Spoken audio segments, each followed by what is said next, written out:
What is up, everyone? Welcome back to the channel. On February 1st, 2024, I left the Gambia with the intention to visit every single country in West Africa. So from Gambia, I crossed I went to Guinea via Senegal, and then from Guinea, I went to Sierra Leone. From Sierra Leone, Liberia, Ivory Coast, Ghana, Togo, Benin, Nigeria, Niger, Burkina Faso, Mali, Mauritania, Senegal, Cape Verde, Guinea-Bissau, and then I went back home through Senegal again.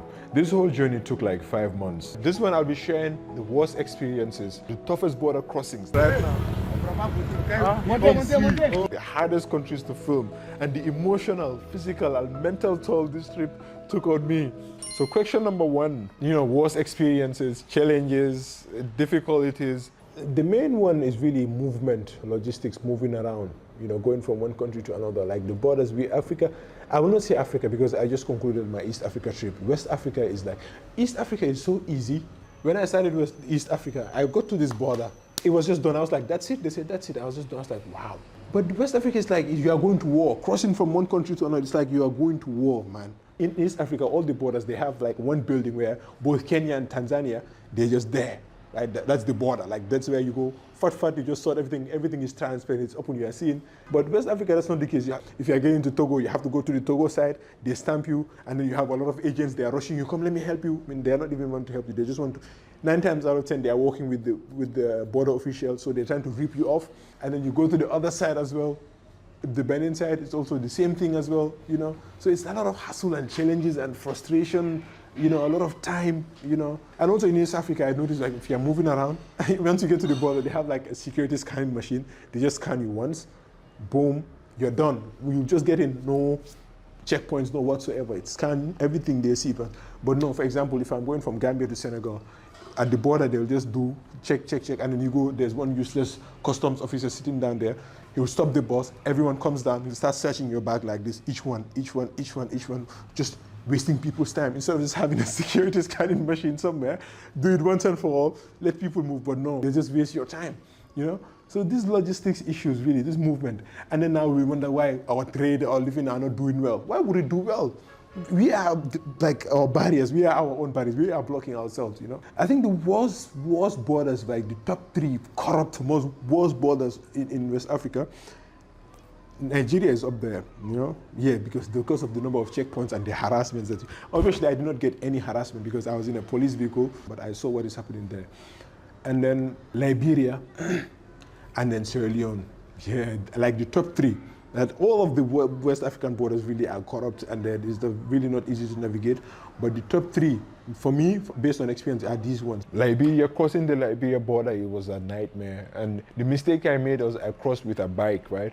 I took these bike guys, and then there's thousands of checkpoints on the way. And each checkpoint, there's like 3 or 4 men sitting there. There's the immigration, there's the police, there's the drug enforcement agency, and then, someone else. I think 3 or 4. Each one of them will ask you for money. You understand? They all have these useless notebooks. They write your name, where are you going, where are you coming from, pay. I forgot exactly the amount, but you pay, it's insignificant amount. But if you add up, it makes sense, right? But then what pisses me off more is like they have these drug guys, the drug enforcement agency, whatever.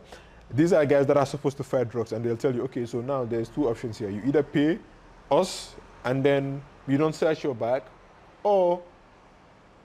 and because you are sure of yourself, I don't have anything. You say, okay, search the bag. They'll take your bag, turn it upside down, do it like this, pour everything down, and then they'll mix everything, and they say, okay, good, you are clean, take your stuff. Now you have to sit down there, pack again your bag, and then you go to the next checkpoint. They want to do the same thing. So you obviously just pay them and then just not go through all of that, right? So that was really, as I get to the end, really, I cried at the Liberia border because, they really frustrated me so much. And the mistake I made is I used a bike. Imagine if I was in a car, the driver would have handled all of those things, right? Even though you will pay, right? You will pay something, even if you're in a car. Like, for example, when I was crossing Nigeria to Niger, this is my experience. So a lot of these borders, you cross with these cars, right? The front seat is like, they carry 2 passengers, at the back they carry 4. So the transport is normally like 10,000 Naira, but now I'm paying like 20,000 Naira for the front seat. And then just because there's too many checkpoints, so each checkpoint you have to pay. So and they charged me an extra 20,000 naira on top of like the 20,000 transport I paid. So 40,000 naira, you know, just because of the checkpoints, you know, just to clear those.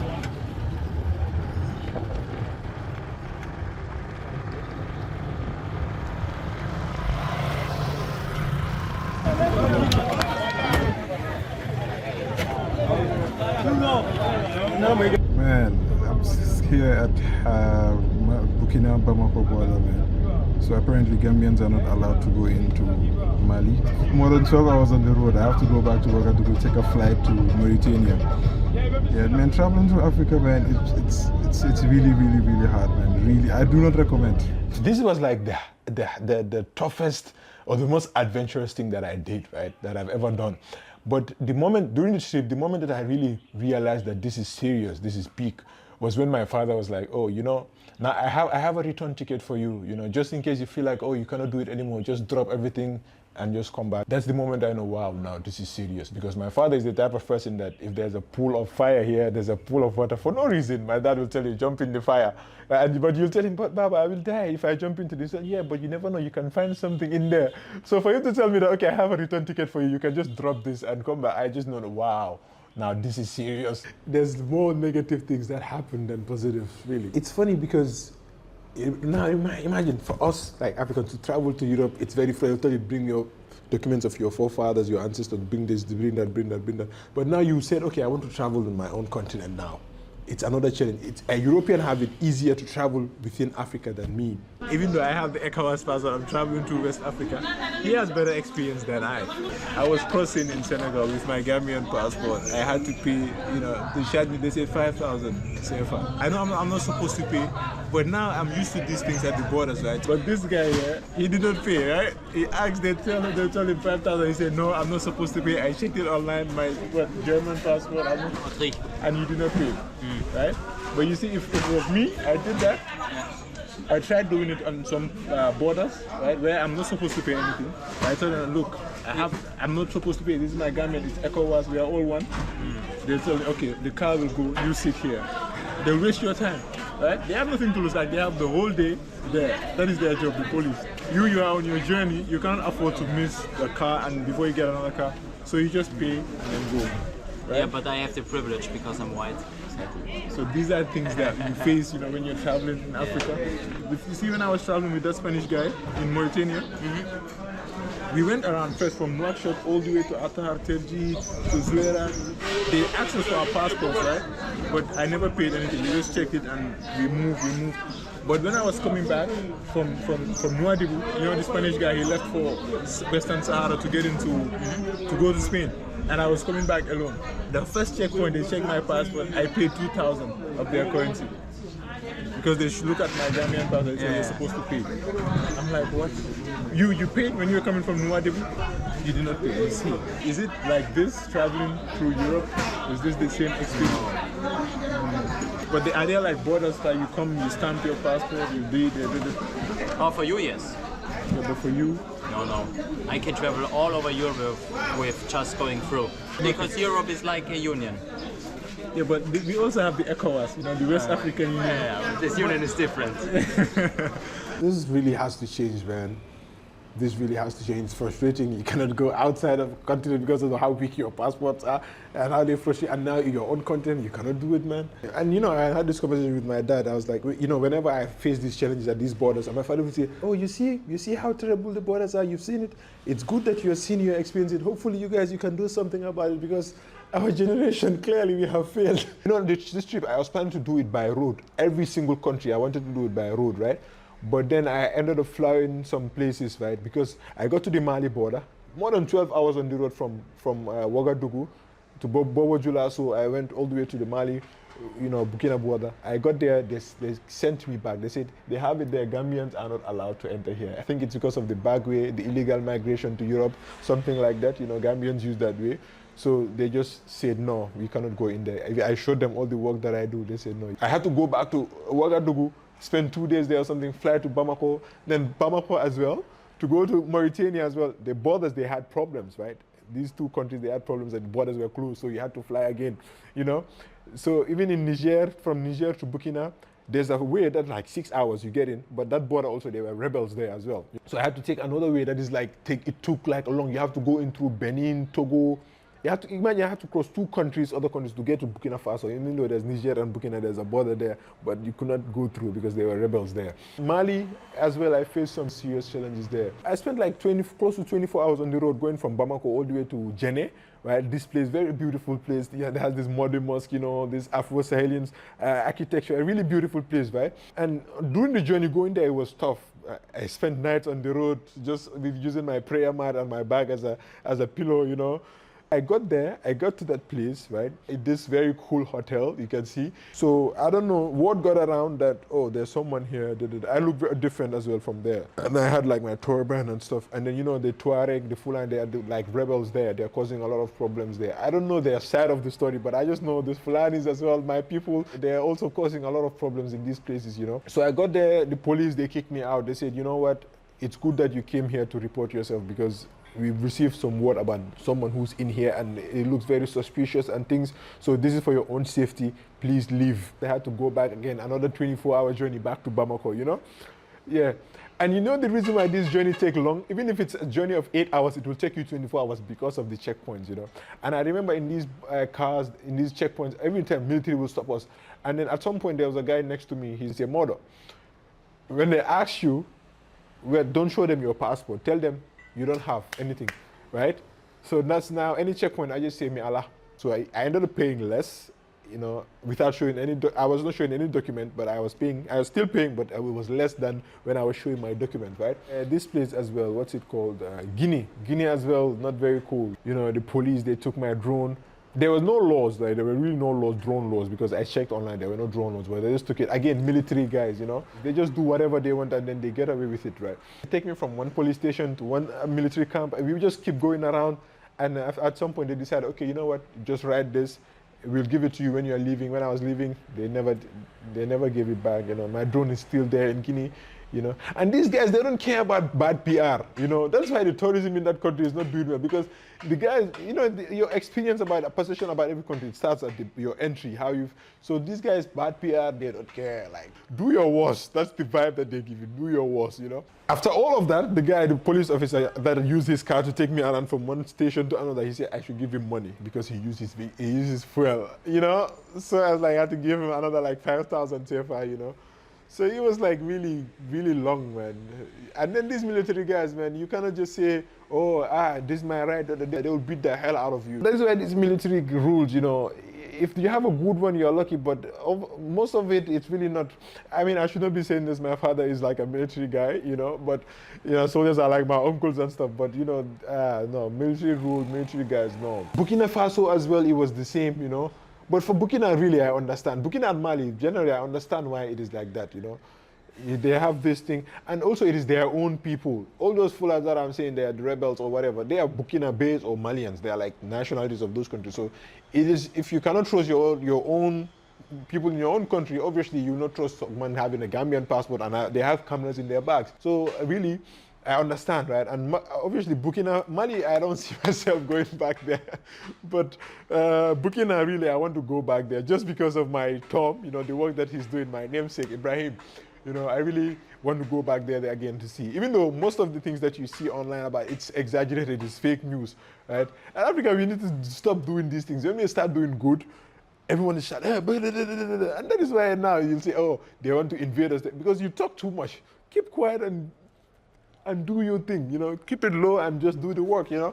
And I think Mansa Musa also did the same thing, you know, start flashing wealth and now look at the state of Mali, you know, something that would have been like, you know. And the funny thing is when I went to Mali and I was talking, oh, I really like the story of Mansa Musa and the land of Mansa, and the guy was like, Mansa Musa, bro, come on. So I know I'm yapping a lot, you know, but the point is, these are my worst experiences, these borders, right? And then I will say, oh, the West don't want us to, bro, there's no West here between Benin and Togo. Obviously, they created those borders, but come on, man. They were gone. Now it's between you. You know, you sit and, you know, but again, it is what it is, man. It is what it is. This one says, as for the safety and then the cheapest countries, just let me start with the safety. For safety, really, all these countries are safe, you know. There's only 3 countries that I felt unsafe. That is, like in Burkina Faso, you know, Mali, and then Nigeria. But all these places are really outside the capital, because in Burkina, in Ouagadougou, I had a great time, right? In Mali, also in Bamako, I had an awesome time. Lagos, my favorite city, right?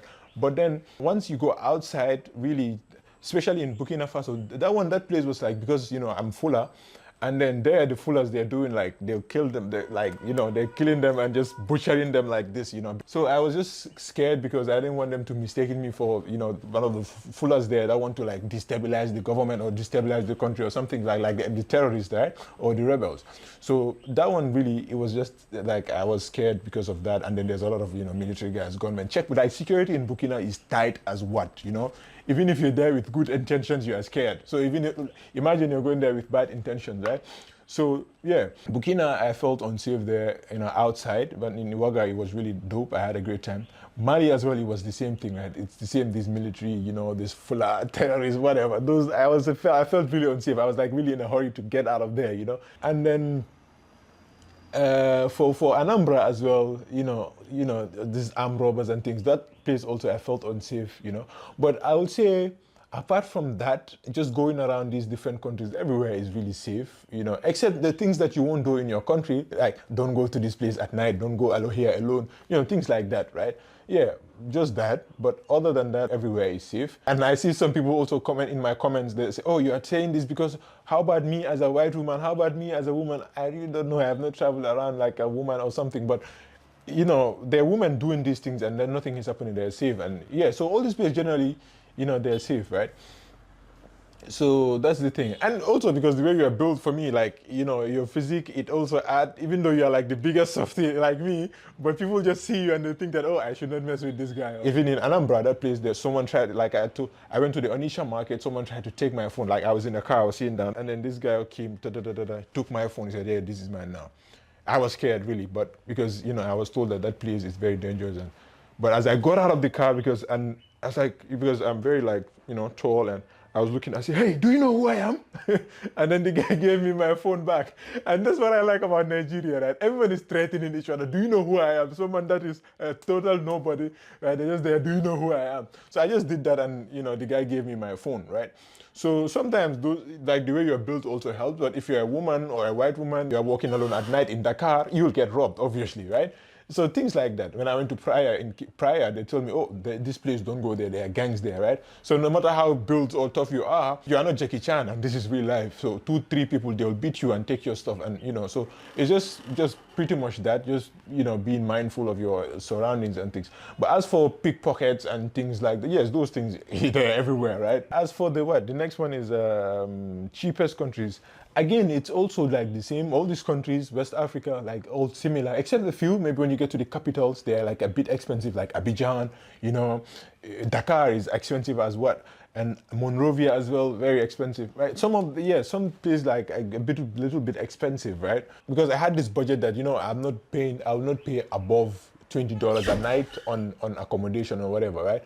But places that the tourism are not doing so well, you know, places that, you know, there's some places like Liberia, you know, Sierra Leone. There's some places that where Airbnb, simple like look like a slight comfort, it costs you a lot because it's like $50 a night on simple Airbnbs that are not like all that, right? And meanwhile in Cape Verde, I paid like $20 for like a bed, 1 bedroom, a living room, kitchen, very nice. I paid like $20 for that per night, right? So it all depends on the place, because I just know that places that are like well traveled, like they're like travel destinations or whatever, those places tend to be like cheaper than places that are like fancy or whatever, like Mali, and those ones are expensive because, you know, the infrastructure and all that, it's not there, right? So, and moving around, it will cost you and all those things. But other than that, you know, generally, I think if you can afford in Gambia, then you can afford traveling around in all those other places. Because I can do like with $10 breakfast, lunch, and dinner, right? Very nice, very decent, very cool. So I can do that, right? Because I don't mind eating where the locals eat and things like that. So with $30 a day, really, you're good. Accommodation, food, and all, and maybe transportation as well, another something. But yeah, just have that budget somewhere, something like that. Like you can live like that as a traveler, right? Obviously, if you live in those places, you can spend less than that. But as a traveler as well, it's gonna be really good up there. Because even in East Africa, I was in Tanzania, those places cost me less. I was paying like $10 a night on hostels, right? In West Africa, I don't think I really had like a $10 hostel. I was paying like maybe $15, right? I did West Africa for 5 months and 15 countries. It's like $7,000. I did East Africa for 3 months, and I spent like $3,500, right? That is on food, accommodation, transportation, and all these things, right? And of course, in East Africa, I did more expensive activities. I did more things that cost money than in West Africa, right? West Africa mostly it was like first-time mistake. When you're traveling, you make some mistakes, but obviously you learn. So now that I'll be traveling a lot, it's good that I made these mistakes in West Africa. I would say West Africa is the hardest place to travel around, in the world. No, I don't know, but I think, yeah, it's good that I started with the hardest, right? Now that I'm traveling, it's getting easier as I go. Yeah, and then as for the hottest country, that one hands down to the Sahel. That one goes to the Sahel region, like Niger, Burkina, Mali. I remember I stayed in this Airbnb in Niger, right? Like the AC is on, but it's like normal temperature in Gambia. Like when you are outside like this, normal room, no AC, nothing. That is how when you turn on the AC, that is what you get, right? It was some 45 degrees, it was very, very hot. You can't even open your eyes outside, like when you're walking over. It was that hot. So that's it for this video. Yeah, thank you so much for watching. If you have not subscribed yet, do so. And if you found this insightful, like, share, subscribe, comment. Yeah, and see you on the next one.